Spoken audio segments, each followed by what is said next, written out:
able to, yeah, to be, and I've actually contacted some people. I'm happy. I've also made the tags, which I was not doing earlier at all. So I'm actually glad. Good. Yeah. No, I'm definitely happy with my progress. And thanks to Good. you guys and thanks to Beverly, it's made a lot of difference for me. Nice. It just That's should hopefully good. show results now. Yes, it's it can just be really like watching and listening and knowing exactly Right. what to say. And Yeah. once you kind of gain that confidence that, you know, people are willing to have conversations, or there are people in here that are planning to move, it gets a little easier and a little more exciting at the same time, right? So I agree. For sure, I could see. No, it is definitely easier, especially like, did you have we any had good discussed earlier. conversations? Yes, I Go did. ahead. I did. In fact, I've also taken some street match addresses. I mean, people who are also looking to sell. And these are the people who have been, I mean, some of these people I spoke to, they have been there for a long time. And I managed to speak with them. I never used to ask the question, do you own or rent? I never did that earlier. I started doing it now, and it's actually making a difference. I mean, I'm finding it easier now. Yeah. Well, you know, the answer to that question allows you, it leads you into the opportunity to ask more questions as well, right? Yes, exactly. Which it's, you know, it's important knowledge to know if they're owning or renting. Right. So it's kind of identifying the process that individual would need to go through, and identifying, are they a first-time buyer, or, you know, how long have they owned their home, or is this an investment, or whatever it may be. So no, I agree. I agree. No, it's much easier now. Yeah, Beverly's also here. Yes. Yeah, looks like Beverly's joining us. Yeah. Thank you for letting me go. My attention span would have been zero if I hadn't gone potty. No worries. And Anita, you still have to leave about 10 minutes early, you mentioned? Yes, I have to. I have a doctor's appointment. Yeah, no worries. It's all good. So Beverly, we were just chatting while we were waiting. Anita has been making calls since last week, because just the handful of calls that you made gave her a little bit of reassurance and confidence that she could do this. Yes. And how did you feel about it? I was much more comfortable, Beverly. It was much easier for me to call and to talk. And in fact, nowadays I'm actually getting excited at the thought of calling people. I'm making about, I think, 5 to 8 calls in a day. That's what I'm trying to do. But it's really helped me. Fantastic. It's really helped me. Yeah. Yes. I do have one. Yes, I agree. I do have one question though of you, Beverly. Yeah. Right. Yeah. So my question is, you know, after I've spoken to somebody and I've taken on their information and things like that, how frequently, and they have said what they want, how frequently after that do I need to call them after I've already spoken to them once? What I would do, Anita, is ask them, how do you want me to follow up with you? How can I be of best service to you? And let them tell you, because sometimes they may not even know. And then that takes, any time I can eliminate my own objection, that makes me more excited to do something. So if I'm asking them what their expectations are, then when I follow up with them, I'm doing what they wanted me to do. I'm not just playing a guessing game. And so many times in life, we make our own objections by playing this assumption game in our own head, because we tend to treat people the way that we feel they're going to treat us based on our own self-assessments. So if we have that conversation with them while we're talking with them and say, I really want to make sure that I'm going to be your resource for information. What is it that you would like me to do in the meantime? I just want to make sure that we stay in touch during your information gathering time. What do you need from me? And put it on them. Because they may say, don't bother me for 3 months. Well, do you mind if I just check in and make sure you're getting the emails and see if there's any changes? That would be fine.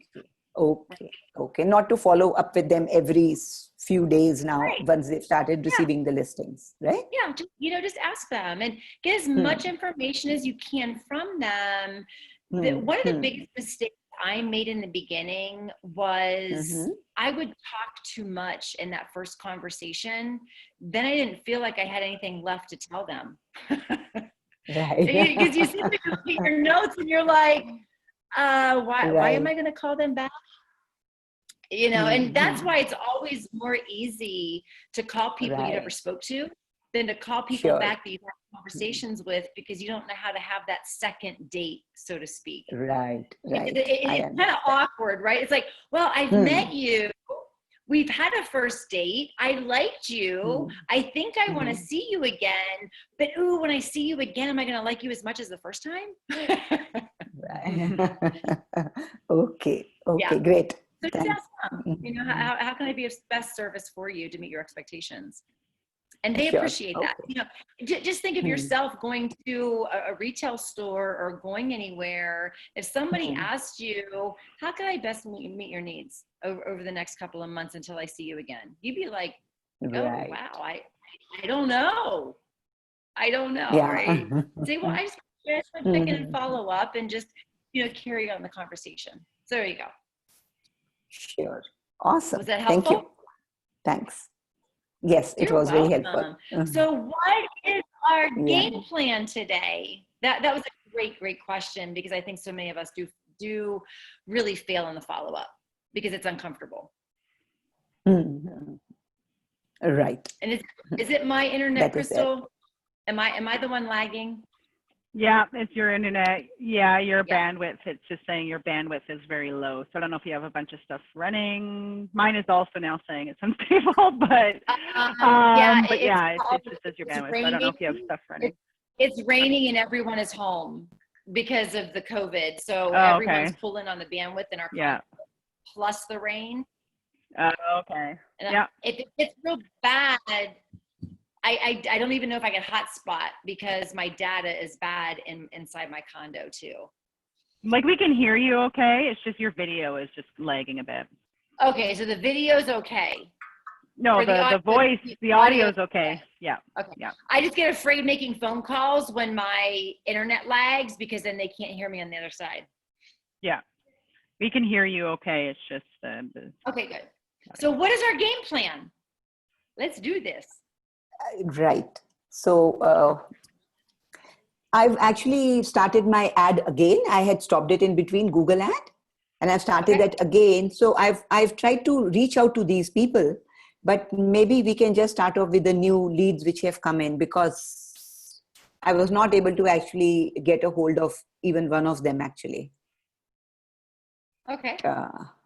That's all. So maybe we can just start off that way with the new leads which have come in. I hit the blur, but you know what happened? I didn't actually click on I forget there's a thing to click on. Yeah. Yep. All right. And we'll do phone. Thank you for that.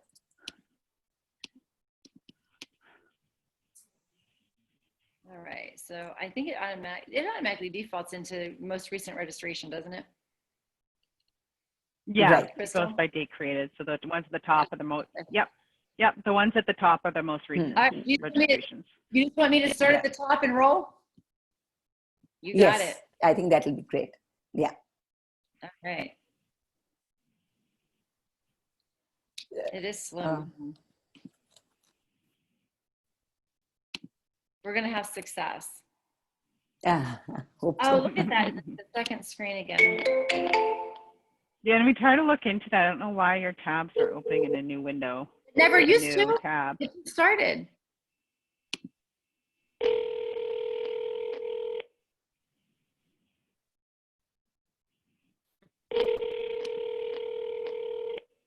So one thing, when you hang up, try not closing that tab, and it might just refresh that tab with the new number. No, yeah.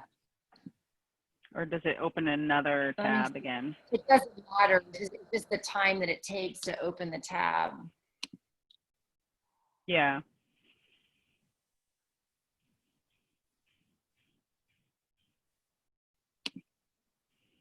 Yeah, it's running uber slow. Oh, look at, how did it go? Yeah, see how long it took to open? It just refreshed it. Yeah. Yep.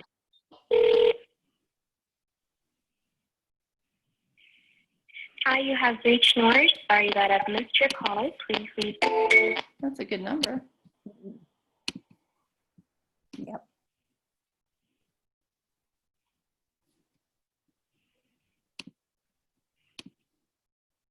So Anita, while we're doing this, I have to ask, what made the difference for you in giving you the confidence to make the phone calls? What was the one big thing that made the difference for you?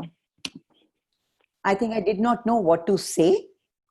I really did not know. And like when people would say, no, we are not interested. And I would say, okay, fine. And I would just close it there. So just the very fact of how to, push it a little more, that made a lot of difference for me. Mm-hmm. Isn't it funny how we overthink just having a conversation with somebody? And I think a big piece of it is we have an attachment to the outcome. We have an attachment to, we don't want to blow it. We don't want to get somebody on the phone and say the wrong thing.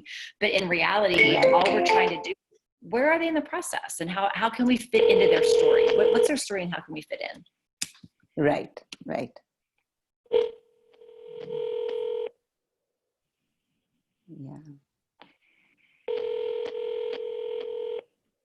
Do we have any questions popping up at all, Crystal? There's one in the Q&A. Any recommendations on companies or websites that do calls for realtors? Nope. I'm doing it very selectively. I have a few clients right now that I'm doing it for personally. So they can reach out to me personally and we can, just see if it would potentially be a fit. But it was a place in my business that I realized it's better to teach a man how to fish than to fish for them.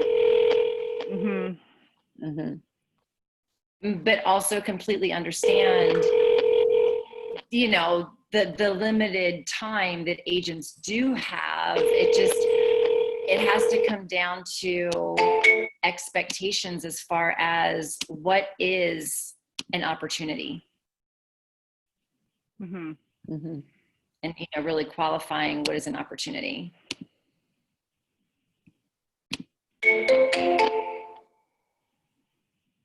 There is the only company that we recommend outside of anything is Monster Conversion or Conversion Monster. It's either one. It's one or the other, but. Where are they out of? They are US based, I believe. I'm not sure exactly where, but we've had a couple and our clients give us feedback. So.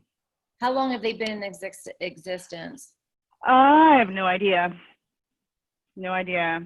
Tom is saying don't use Realty Conversion. Yeah, we don't refer Realty Conversion.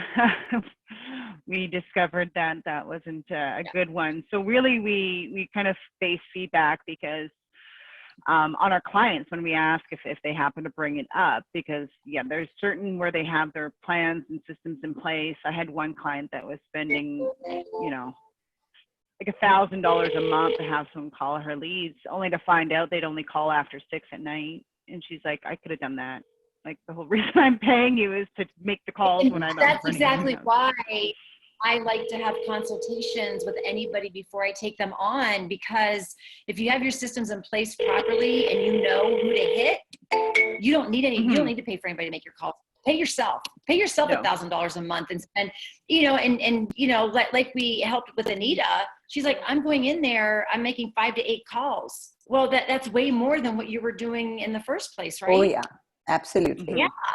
And that's really, once you get everything caught up, that's all it takes. And the clients that I'm taking on right now, I'm like, let me go in there. I'll clean you up for the month. Your systems are all in place. You're only going to need to spend 5 to 10 minutes in there a day. So why pay somebody to do it? Right. There's some people that have just a time that I was going to answer it, like just a ton of leads that they're too busy. Ciao, buongiorno. And I totally understand that and respect that, because that is what happens. And what happens though is if we get into habits of not spending the 5 or 8 minutes or 5 or 10 minutes a day in there, then we have to learn the systems, learn the process. So you really want to do that when you're in a slow time. Because literally you could make these phone calls sitting in a red light and getting one done, and really finding ways to maximize your downtime.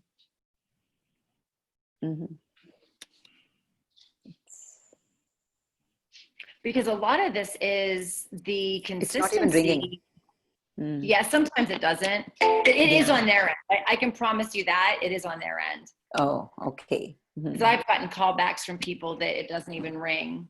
Oh, okay.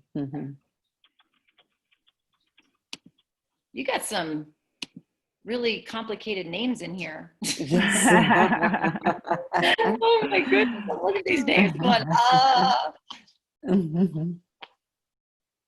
This looks like Peter, but just spelled uniquely. But yeah. Better. Pashwa. Yeah, see how it took 15, 16 seconds for it to even. Yeah, for it to ring. And I always like to remind everybody that I still hang up at 23 seconds because it's probably rang 3 or 4 times on their end anyway. Oh, okay. So what I was saying before is, you know, if you're at a red light, or you're in line at the store, or you have downtime because you're waiting on somebody to get to if you're waiting to get to a property in your car and you're just making a few phone calls, the consistency, we have to remember that this number showing up on their phone is action forward. Because the more they're seeing that number, that consistency of it, the receiver on the other end, they have a fear of missing out. Who is this number that keeps calling me? I want to answer it because I'm like dying to know who's calling me. So even though people aren't answering the phone, it's still going to create good results for you in the future. nobody seems to be picking up. I know, it's a day. What's going on today? Yeah. You know, sometimes we have these days that I look at it as like, yes, we got through 50 dials in 10 minutes because nobody answered the phone. Yeah. And we have those days. Right. And I'll tell you, sometimes what happens to me is it's that, oh, that must be a bad number. Disconnected.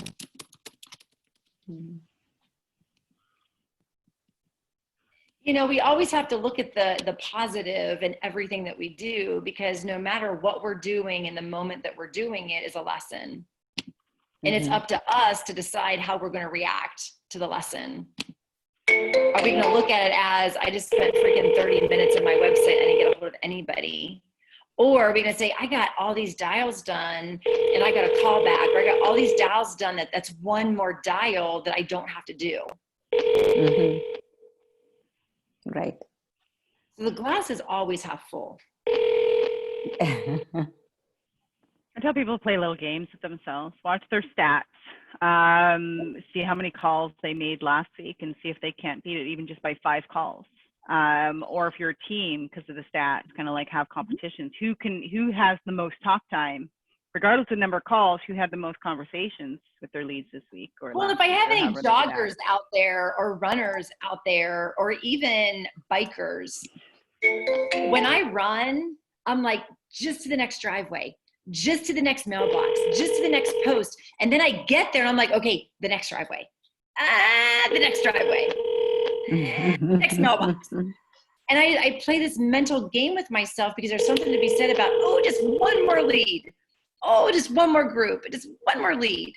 Right. And that's where the magic happens, in that just one more. It's really amazing how we can self out just by just one more.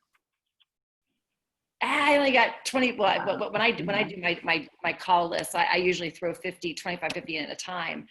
So I'll throw 25 or 50 in, depending on my results and my time. I'll be like, yeah, 25 more. Let's see how fast I can get it done. This sounds like a bad connection. Yeah, something is wrong. Yeah, that was painful. It was like fireworks. I used to do those little like mini games, but I used to do it with typing, so I can type pretty fast because I used to like have competitions with myself, see how fast I can get it to go with as little errors as possible. Yeah, well, so I've coined a new phrase. You know how people say that you spend X amount of hours of your life waiting in line? I spend X amount of hours of my life fixing my typos. I'm like, if I didn't have typos when I was texting or typos when I was, on my phone, I would have so much more time to do other things.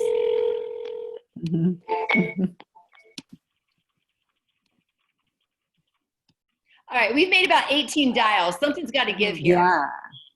What is going on? All right, Jazz the ball. Come on, let's pick up the phone. And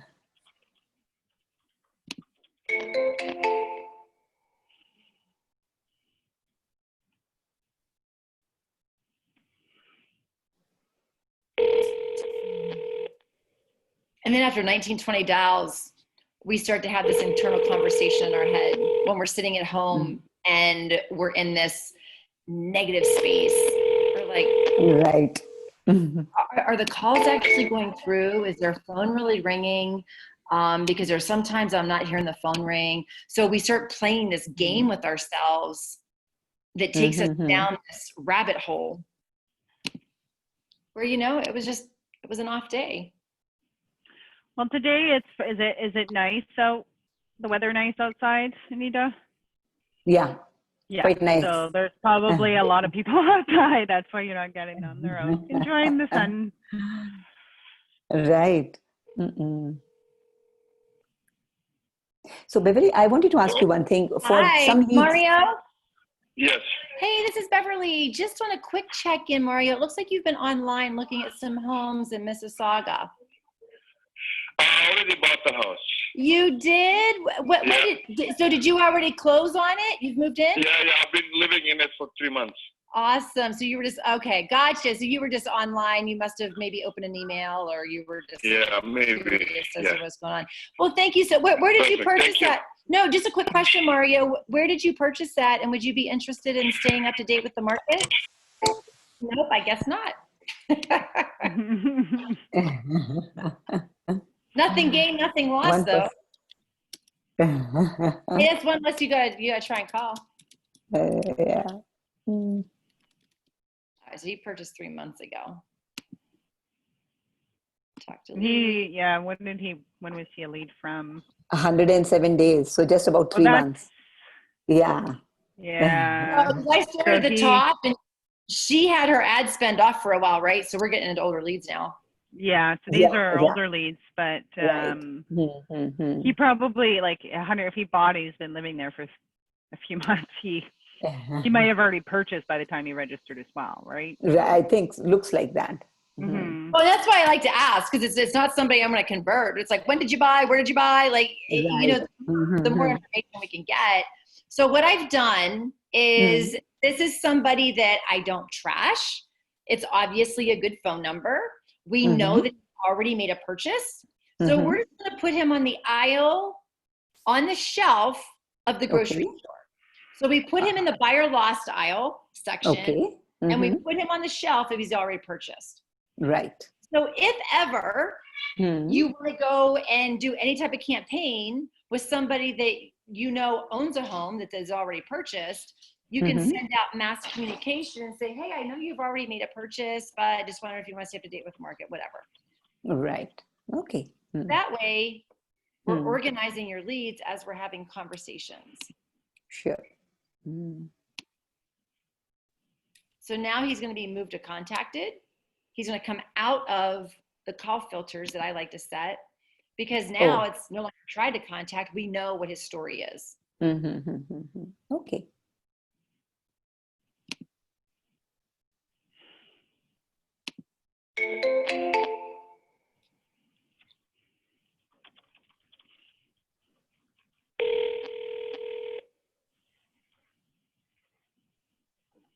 And I look at that as 107 days, 30, 60, 90, 120. Yeah. About.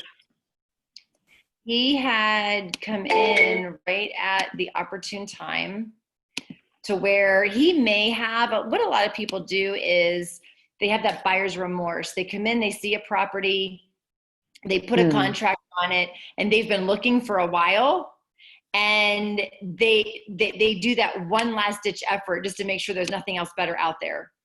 It's like, oh, I'm gonna jump online and just see what's out there on the market. Just so. Mm-hmm.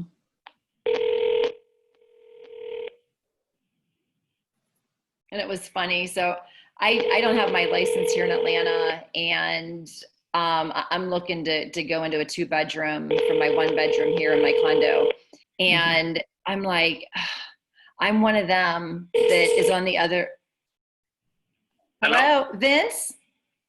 Yes. Hey, this is Beverly. Just on a quick check-in, Vince. It looks like you've been online viewing some condos in the Mississauga area. No, I'm not going to look anymore. You're not? Not at all? I'm out of the market, yes. And what about for the future, Vince? So for the future, maybe, I don't know. And so when we say future, are we talking a year or are we talking a few years? 6 months. Okay, so that's not too far off. So in regards to staying up to date with the market, do you have an interest in just knowing what's happening with prices as we're kind of in well, we're in a situation right now, right, where we don't know. We're in the unknown. I know, it's a coronavirus, it's screwed up everything. Exactly. And Vince, do you own a home now or are you renting? Yeah. You own? Yeah, I have a new home. Yeah. Okay. And what is the reason for you wanting to make a move? Are you, going to something larger? It's just investment. Oh, investment property. Perfect. Yeah. Well, Vince, what I'll do is we'll just continue to send emails and keep you updated. You're going to be getting some emails from Anita. And we won't blow up your phone, we promise. But if we get any investment opportunities that we see might be of any interest whatsoever, we'll just zip them over to you, no obligation. Okay? Yeah, send me, because like I said, I'm not here. I should go. I cannot fly nowhere now. Yeah, That's why I'm here exactly. still. Because coronavirus, I should have been in Singapore now for work. Where do you live at? Where are you currently residing now? I'm in Mississauga. Oh, okay. Yeah. Gotcha. Okay, perfect. So that's why I'm saying 6 months, because I won't be around. Gotcha. All right. Yeah. I will. Okay. I will let Anita know, and as we said, we'll just casually stay in touch, and we'll follow up in a couple of months with you. Okay, Vince? Thank you. Thank you. Have a good Bye-bye. day. Bye-bye. All right, so here's the question. I could have gone on with that, gotten, more information on what he's looking for. So it sounds like he got stuck outside of the area where he can't get back home. He can't get back to Mississauga is what I took out of that. I think I think he works in Singapore and he lives in Mississauga, but because he's going to be going back to Singapore for 6 months, and so that's why he's waiting. Gotcha. Right. Okay. Yeah, I think so. This call has been recorded also somewhere? Like when I make calls, they get recorded. So this would also be recorded, right?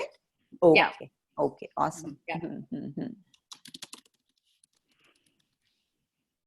So this is a situation. So now that this is where people ask, what do I do with them? So I don't forget them.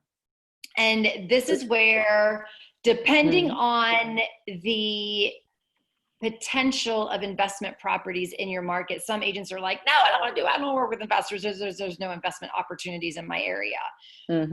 Where you could move him to contacted, because we had a conversation, and we can tag him as investor, so that you have parked all of your investors and you know that you had a conversation, and then that way you're not creating a task that you're probably not going to follow up on.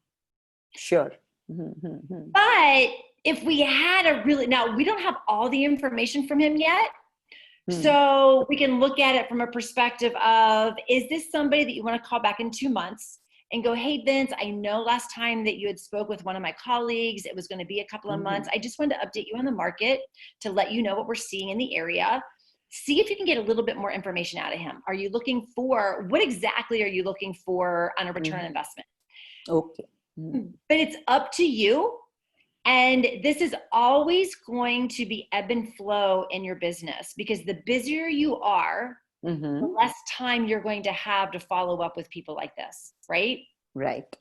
So if you're not busy, I would rather be taking the time and following up with someone I had a conversation with. Right. But if you are busy, you can just put them in the investor tag and just let it go. So Beverly, just now, like I am not that busy. I'm still at home with COVID because of the COVID thing. So should I get in touch with him still in a week, 10 days time, or no, still not before 2 months? I would with his, because we know the situation with his travel. I maybe, what I like to do with these is monitor the activity, because he was in 108 days, he logged in 108 days ago, and he was last active 49 days ago. Yeah. So it's one of those situations where now that we've had the conversation, we know we have access to everything he will ever need to make a decision on a home buying process, because he has access to all the homes on the market. We want to keep him in your site and prevent him from doing another Google search and falling into a competitor's website.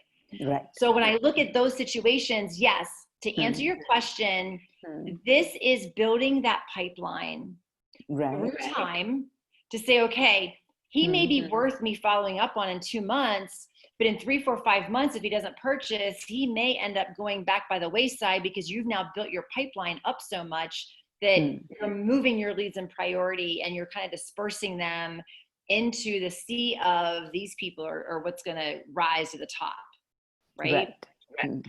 So for your situation right now, I would say I love the tag monitor activity. So if we have an investor tag on him and a monitor activity tag on him, let's say you have 25 investors that you speak with, but Vince has a monitor activity tag on him. When you pull up all of your investor people and you see monitor activity, because when you look from the dashboard, you can see the 2 tags. Right. When you see monitor activity on Vince, he's going to be your highest priority when you pull that whole list up. You're like, oh, Vince, I haven't talked to him in a few months. Oh, he hasn't logged in for 2 months. Or, oh my gosh, he just logged in two weeks ago. And that's what kind of jogs that purpose of that phone call, or that intent for that phone call. So when we group our leads together, we just have to make a conscious effort once we tag them to remember to go back and look. So the monitor activity tag, it's that next level down from a task. Because the reason we don't like doing tasks is they're one by one. We click on the lead, we open up the information, and we're reading the notes, and we're deciding what we're going to say. But when we open up a whole group of investors or a whole group of monitoring activity, we're seeing it from a bigger perspective from the dashboard, and we can start sorting them by most recent. So if I'm monitoring activity, and I know my main objective with that group is keeping them engaged. Right. If I have someone to monitor activity and they have not opened an email or logged in for 60 days, that's going to warrant a phone call. Hey, I'm just checking in. I know we talked 2 months ago. I just want to check in. Has anything changed? Do I need to change your search result? Do you want me to take you off of the search result? Are you out of the market now? What's going on? So that way you're grouping them and working them as a group instead of one by one. Right. So awesome. I'll create, so I'm going to put situation S, investor, and all of I color code my groups. There's already an S there. There's already an S there. What's that? Is it already in there, you said? There's already an S there, and it's blue. Oh. As you were saying that, I was like, there's already. Yeah. So there's. And you know, and you can make the color is different. Yeah, well, that's what I mean. The color is different. That's all. The whole purpose of the color, Anita, is that you train your eye to look real fast to know, oh, it's blue, there's a situation. You hover over, you know what the situation is. Or oh, it's yellow, you know it's a situation tag. and my buyer lost and my future opportunities are always black. So then I know, I know if they're going to be a future loss, or you just train your eye to be able to see if somebody's out of place, so to speak. Right. So you can make that, you can edit it, make it whatever color. Yeah, sure. So well, you know what? I'm going to add it. Monitor activity. I think that's a good one. See, here I am fixing my typos. I know. I'm like, now I know what you mean about all your spelling errors. And I make my monitor activity hot pink. Okay. And then, look, I still spelled it wrong.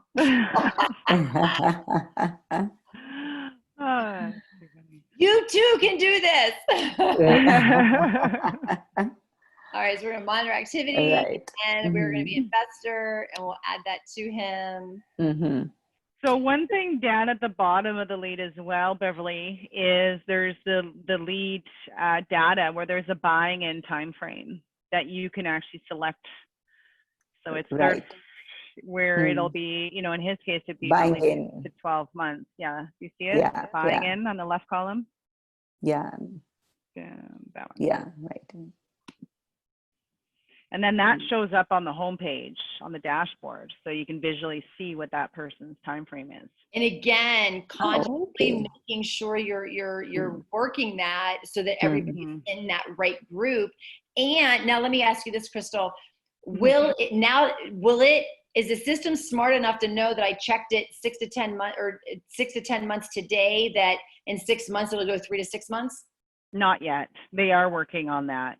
Because I said we use these, and it's great for that, you know, even having filters and stuff, because to have them automatically change based on, so they're going to change that section a bit. So now it's just more or less, you know, either making a note about it that you threw that on there, or knowing when, based on your conversation, your initial point of contact. Yeah, you can see the call.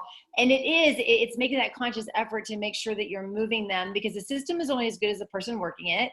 And if we're utilizing that part of the dashboard, it is amazing to use it, because you can, I was going to say short and sift, sort and shift through the leads based on time frame. But you just have to make sure that you're cohesively working it with every single lead. Right.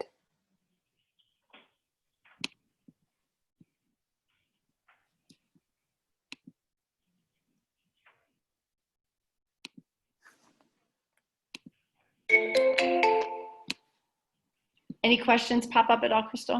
We do have one, sorry, from Brittany. And it was kind of somewhat along the lines of your last call, but wanting to know if someone is like just browsing, or I'm not looking right now, how to respond, how you would respond to that kind of scenario. What about the future? And you know, it's funny. He's like, I want to know, you know, I'm not in the market right now. What about the future? Because automatically we assume, oh, well, they're not going to be buying at all. And then when you hear 6 months, you're like, well, that's kind of tomorrow, right? In the world of real estate, 6 months is not a grand scheme time frame at all. It's like, oh, so tomorrow. Yeah. And, you know, getting specific with when do you want to be in a home and when do you want to start looking? Because that's a matter of a 2-month time frame. Because, because it takes that long once you find the property to actually get into it. So when you ask them, when would you like to be in the home? That's a way better question than, oh, so when did you want to move? Because it's not clear. Because, you know, we give leads way too much credit for having a knowledge that they don't have. So I also have a question. So Beverly, I did speak to one of the leads, and I realized that they also want to sell. So I asked him for his street address. He just gave me a vague, he did give me a street address. I never got the number. And we have the way of going in our geo warehouse system where we can actually find out from the name, we can find out the address where they live on. And it is in the neighborhood, but it is not that street which he gave me. So like, I think he said Country Lane, whereas he does not live in Country Lane, he lives on Tiverton Lane. So now I can't really, how do I set him up for a street match, or what do I do now? Because he has told me, but he has not told me the correct, he's told me the neighborhood, but not the street actually where he's staying. let me ask you this. Is that the main road that goes into that particular location? It is close by. So it is within a few lanes of each other. So is there a chance that he may have said, I'm off of this road? No, I asked him specifically, I said, can you give me your street address so I can actually set you up? So twice he repeated, it's country lane. And okay. But you found out differently, right? I found out differently. He's a few streets away, but I know that he's in the same neighborhood. So I would act like he gave you the right information. Oh, okay. And just set it up anyway. Because it's sometimes like one of those things when we see our leads that they put the first initial of their name, right? Or they may put a different name based on whatever. But I go by, so if this is an A and her email address is Ashley, I'll actually add Ashley to the email so that when she gets the email, it's not going to go, hello, A. It'll say, hello, Ashley. So I act like they gave me their name in the first place. But I just kind of roll with it if I find something different. And the beauty of doing little things like that is he's probably telling everybody else the same darn thing, but you went a little bit above and beyond what other people won't do. And that's why I always say whenever we work with expired leads, if you find an expired that is that anomaly and you can't find the number or can't get the number, if you go a little bit above and beyond and go door knock, you've done something that nobody else is doing and you have no competition. So you actually have better chances at converting something that someone's going to give you a little bit of a wrong information or that it's a little bit more work because nobody wants to work. So yeah, I would set it up based on the address. Whatever he's given. Yep. Okay. Yep. Yeah. So the address he gave you, does that address not even exist? Actually, he did not give me a number. He just gave me the street name. That's all. Yeah. I asked him twice, but he only gave me the street name, which was also sort of wrong. Yeah. Darn people.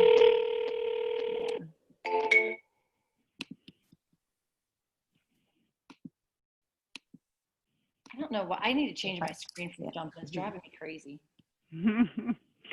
There is a setting, and I don't know if you go into like the Chrome settings and if you changed anything in there or not. I don't know. I did an update. I went from one, well, it wasn't a Chrome setting. It was my Mac computer. It went from Sierra to something else. It was a whole update on the computer. And ever since I did that, now on my Mac, it's fine. But on my Air Mac, it's totally, I don't know what it did.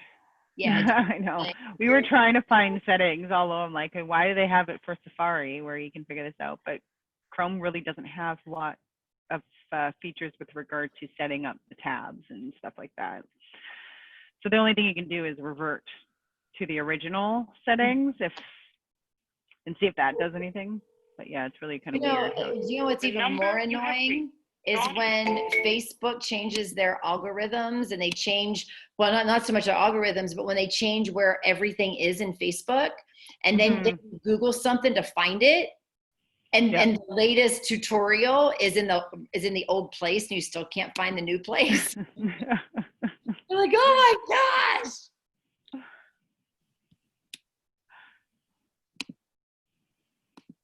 So we are even calling the leads which have either unsubscribed or their email address is wrong.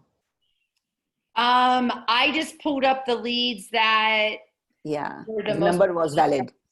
I did the most recent registered. Right. And I just started rolling down the line. So whether they're unsubscribed or a bad email, that they're just kind of falling in there. The only thing that I did was you haven't spoken to them and it was it was valid or unknown number.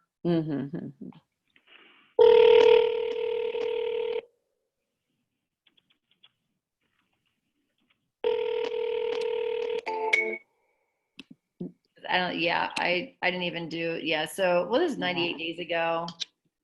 Registered 121 days ago. Because it says over here in red that she's unsubscribed. That's why. That's what I was asking. Yeah, and that's okay. Yeah. You know, and two, we have to remember, it's so funny that these people actually think that we're sending these manually. Like they don't even think that they're automated. And when they come in and start looking, everyone chases that squirrel and goes, oh my gosh, look at that $5 million property. Or, oh my gosh, what is this investment deal at $50,000? So they're all over the place looking just because they're curious and they can.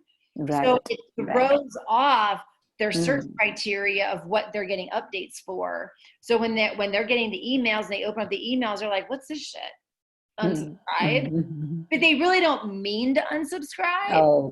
Okay. And so that's why I like to have conversations with people, even if they've unsubscribed. Now, if they've unsubscribed from text and email, then not of course. my highest and best use of time. Really not my highest and best use of time, because we can't text them, we can't email them, we only have one form of communication. We know they're not going to come. Right. Especially if we're consistent and we have 8 to 10 dials into them and they haven't answered the phone yet. Not my highest and best use of 23 seconds. Right. Gangsta. You're calling a gangsta over I'm here. a gangsta. What's your sign?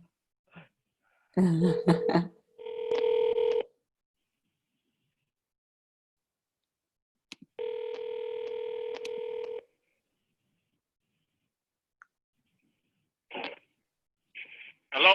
Hello there. This is Beverly. I am calling, just want to follow up. It looks like you've been online looking at some condos in the Toronto and surrounding areas. I don't think so. You don't? You're not looking for a home at all? No, I'm not. I got too many now. Well, do you want to sell one of them? Not at this point in time, I don't. All righty. Well, thank you so much. You have a wonderful day. You as well. Bye-bye. Bye.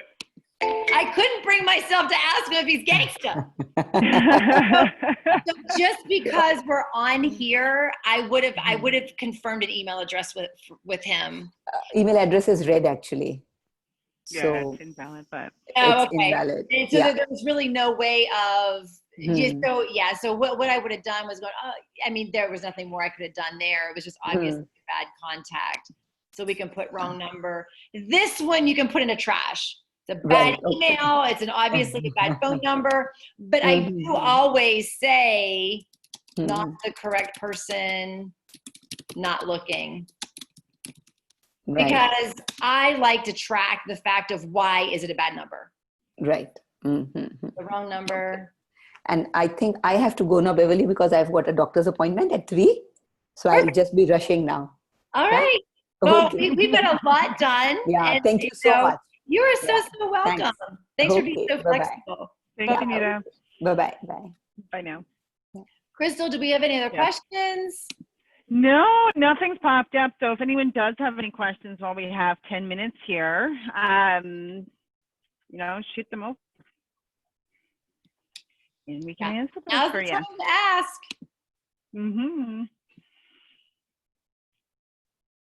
Questions, complaints, concerns.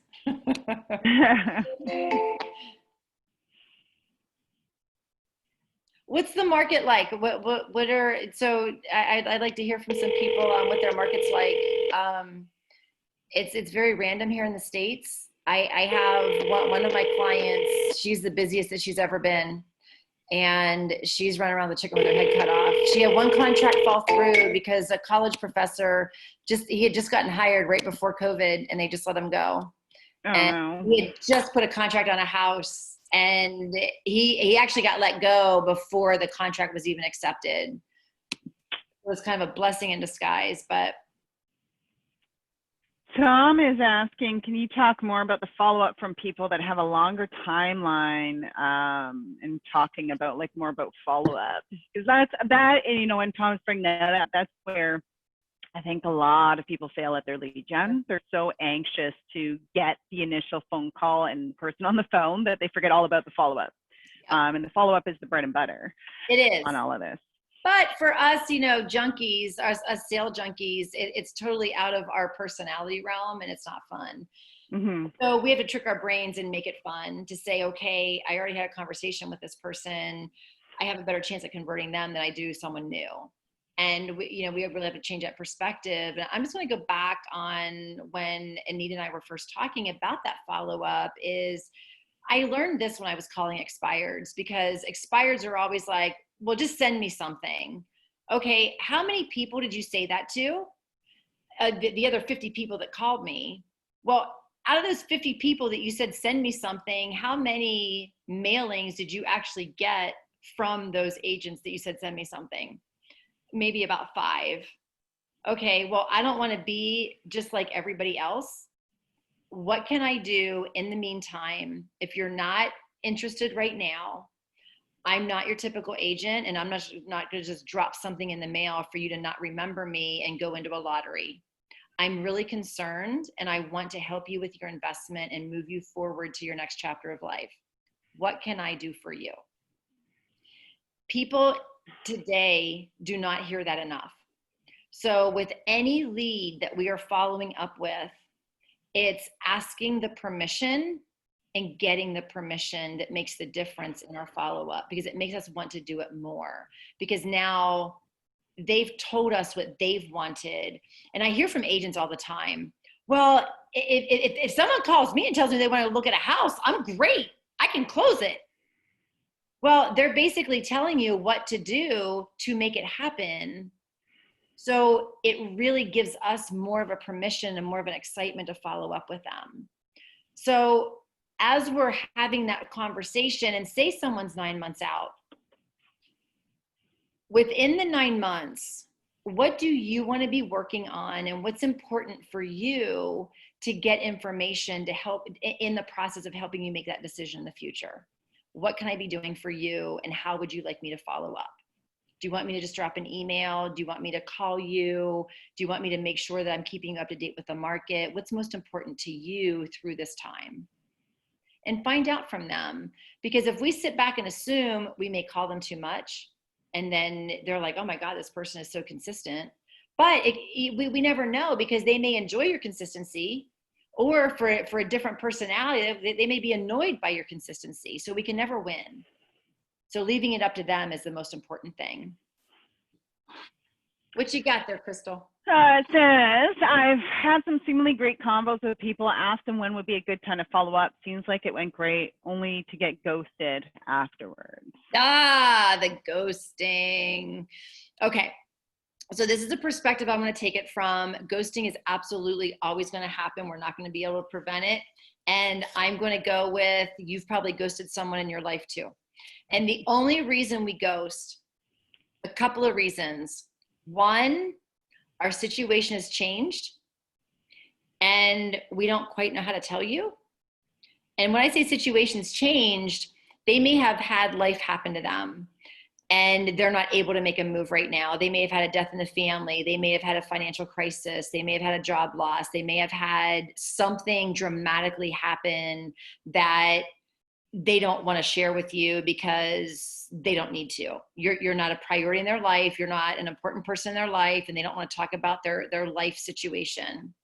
The other reason may be that they purchased from somebody else or they ended up going with somebody else. Those are the only 2 reasons people ghost. So step back and look at who you've ghosted in your lifetime and realize the reason why you ghosted. And that's always helped me to understand people from a different perspective. And those are the reasons that I've ghosted people. And usually what happens when I ghost, I get really caught up in moments and I get overly excited, and I will overpromise, or I will overcommit, or I'll say something that was premature to my situation. And then it goes to follow up with that person, and you're like, oh God, oh God. Oh, I don't want to tell them that I'm an asshole, right? I don't want to tell them that I was wrong. I don't want to, because then it makes me feel less than, so you ghost. So we have to, you know, be considerate of understanding that something's changed. So if we take on those voicemails from a perspective of empathy, it really changes the game. So if we leave a voicemail and go, hey, Crystal, I know we haven't talked in a few months. I just wanted to, you know, give you the courtesy of following up. Just let me know if something's changed. It's okay. And then they feel bad. So you're leading into that understanding, and they appreciate the understanding. And they're like, oh, I really do owe you a phone call. We just have to see it from a different perspective, not take it personally that, they ghosted me and they went with somebody else, so we can't assume. We just have to go with not taking it personally and moving forward. What Makes sense. What else? So this, I'm not sure if you're able to help with. Do you guys have buyer rep agreements in Atlanta? Uh-huh. Yeah. Okay. So Brittany is asking, she's just like discuss, I don't know what you're suggesting into, I don't even know what she was trying to say there, into a BRA.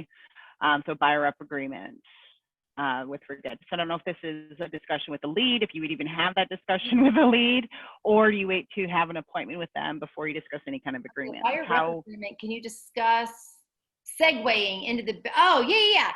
So what I'm assuming, Brittany, that you're asking is from the conversation to the appointment where you would get them to sign the buyer rep agreement. Or you may be talking about finding out if they have an agreement already with another agent. So this question could kind of go two ways. When I have conversations with people to get the appointment, I don't talk about signing anything. My main objective is getting them face-to-face. And in order to get them face-to-face, the most important thing is finding out what their needs are. They don't care how great you are. They don't care who you are, and they don't care how much you're going to do for them. What they care about is you respecting their time if they're going to meet with you. So as we're having the conversation with them, we have to make sure that we know our value proposition. And what I mean by value proposition is we want to make sure that we're giving them the reason to meet, because anybody can set an appointment, but then we get the ghost. If they don't see the value in the appointment, they're going to ghost you. So when I'm having conversations with leads, it's asking them those leading questions to say, what is most important for you right now? When do you plan on making the move? And what can I be doing for you? And would it make sense for us to sit down and really go over the process and really explaining expectations? Because the more I know about your situation and the more you know about how I work, the better relationship that we can have. I don't just want to be a door opener showing you properties without knowing how to meet your expectations. And there's so many moving parts when we go to start looking at properties. I really want to protect your investment and make sure that I am prepared to meet your needs. So that way you're coming across from not a salesy perspective, you're coming across from a perspective of, it's really important for me to meet with you and make sure that we gel together, because I may not want to work with you. You may not want to work with me, but we're not going to know that until we actually have that conversation. And I always really over accentuate having a plan in place, because that's the misnomer. That's the unknown. When people want to go into looking at a property, they may have a property to sell. What comes first? Do I sell my property? Do I find a property? Do I find a property? Do I sell my property? First-time home buyers, I don't know what to expect. What does the process look like? Well, no matter who is making a purchase, there has to be a proper plan in place for them to be able to make an educated decision. So if you're always coming from that perspective, when you're sitting down having the conversation, if I can make all of this happen for you, this is my commitment to you. This agreement that we're going to come into right now is my promise to you that you are my top priority. Because without this, I can't do my best job for you. Without this, I would be representing the seller, and I really don't want to do that. I want to represent you and really be my best for you. So this is my promise to you. So spin it. It's not about them committing to you. It's about you living up to your promise of committing to them. And I tell them straight out, this is only your signature on paper. It can be canceled at any time. I want to make sure that I'm going to meet your expectations. Now, this is all barring that you're going to be able to meet their expectations. If they're like, I want a $500,000 house for $100,000, well, I'm sorry, I'm probably not going to be the agent for you because I'm not going to be able to make this happen and be big enough to be able to say that. So this is my promise to you. And this honest to God's works. If I do anything that makes you uncomfortable, or I do anything that you don't feel is meeting your expectations, or you just have a change of heart, please let me know in advance so that I can make sure that we can cancel this agreement. But I really need to know why you would want to cancel this agreement, because I want to be better and I want to fix things. So I want that open communication up front right now. That yes, we're signing this agreement. It can be canceled for any reason, but I want to know the reason, because if I have to fix something, I need to know. And that way it just kind of puts it out on the table that they don't feel bad signing it, because they're signing it for you to promise to them, not a promise to you. So Brittany, I hope that was helpful. Wow, we ran over. So. There we go. Is there anything else left in the queue that we didn't cover? Nope, that is it. We got all of those there. It will, obviously, we take those snippets, so that's a good snippet that we'll definitely cut up, and you guys will be able to see that on the YouTube channel. You know, you can listen to it over and over again if you have to be able to mimic, you know, what Beverly was saying there, because yeah, definitely when you change the perspective of that, then it definitely it's probably more encouraging for those buyers to actually sign it. They're not feeling as, you know, stuck. Yeah, it takes the salesperson off of you too, where you don't feel like you're pushing somebody to do something. No, absolutely. And I think I'll see you again next week. We're already moving into holy tamales. I know. Have a wonderful day. Thank you so much. You as well. Thanks everyone for joining. We'll see you next time. Bye.